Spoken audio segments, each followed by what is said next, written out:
In the short documentary that you're about to watch, you will see and hear from one Filipina Giacometti telling her story of leaving her small town in Gubbio, Italy and moving to New York City aboard the Italian ocean liner SS Andrea Doria.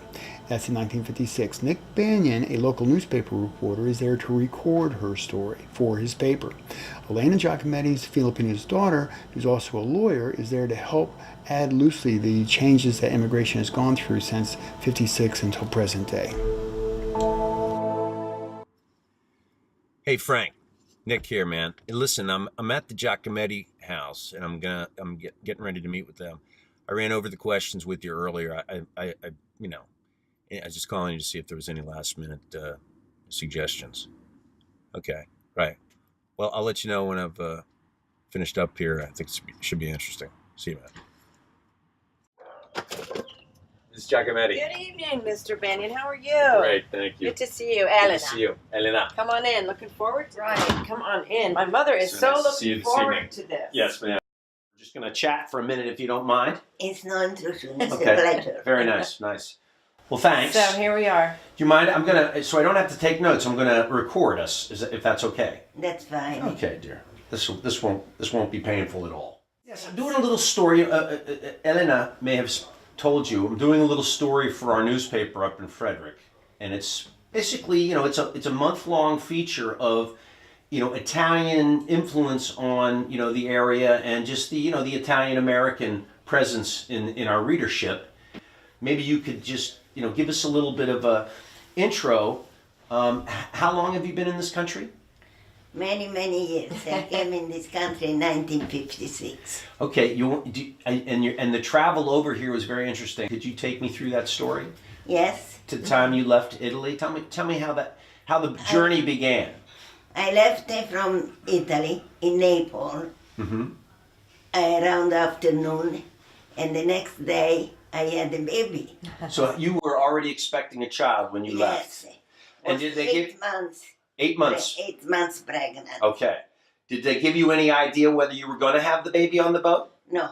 What did they tell you?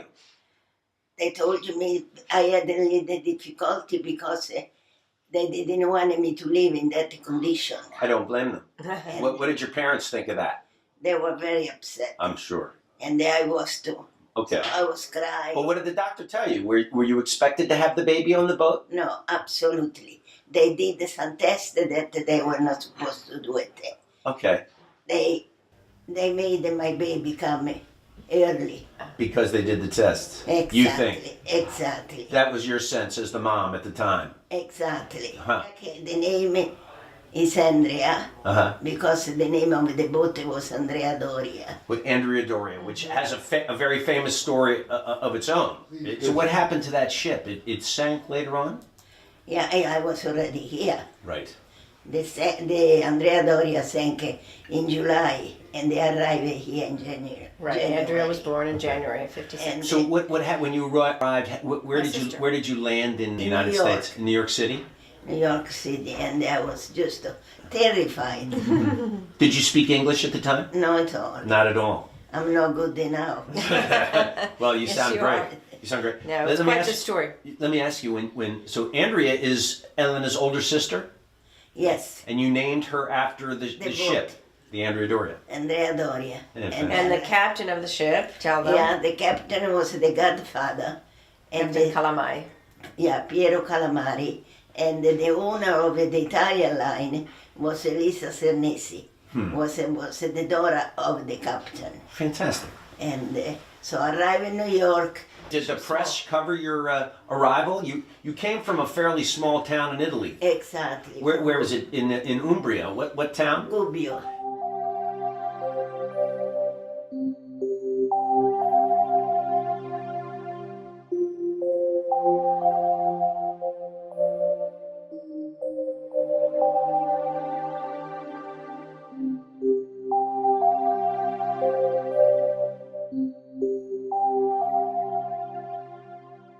All right, Miss Giacometti, your mom has shared with her story. We were wondering, I know you're an attorney, and I think our readers would also want to get some perspective. You guys came here in 56, your parents, Right. you were born later.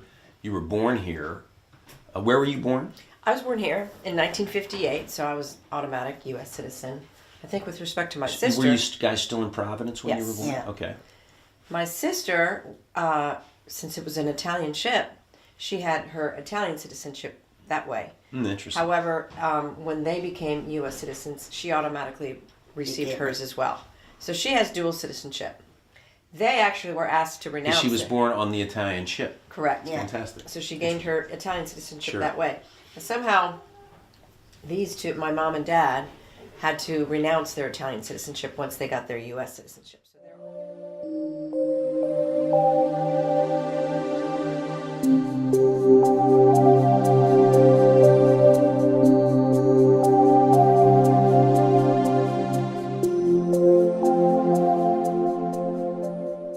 Reagan in the 1980s tried to relax the immigration, allowing amnesty for people that had come in illegally in exchange for border security, increased border security.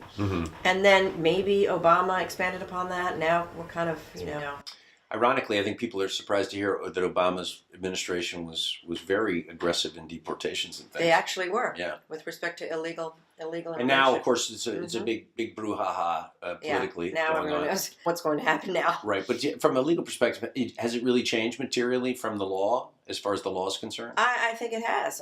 Absolutely, yes. Do you- It has. do you have- It's- I mean, yeah. now they're clamping down. I know they've got this sort of, amnesty seems to be the four-letter word that no one really is. Right. Although, as I said, Reagan had instituted that back then. Right. So, Some folks are not that happy to hear how important immigrant workforce really is in this exactly. country, and how Exactly. potentially damaging it could be to just have it evaporate suddenly. Well, this is a success story right here. Yeah. This one. So, Well, Worked out. it's been a real pleasure visiting with you ladies, and well, thank you. thank you for sharing your Very story nice. with us. And we'll pepper a little bit of that legal insight in there, not too much. It'll be mostly an interest piece about you, Mrs. Giacometti, and the family Thank history. you. I'm very glad to be here. Yeah. The land of opportunity. Exactly. Yes, And- of course. All right, Mrs. Giacometti, thanks so much for your time, and I'm sure my readers will very much appreciate the opportunity to hear you share your story. Thanks. You're welcome, Mr. Benyon. Good night now. Good night.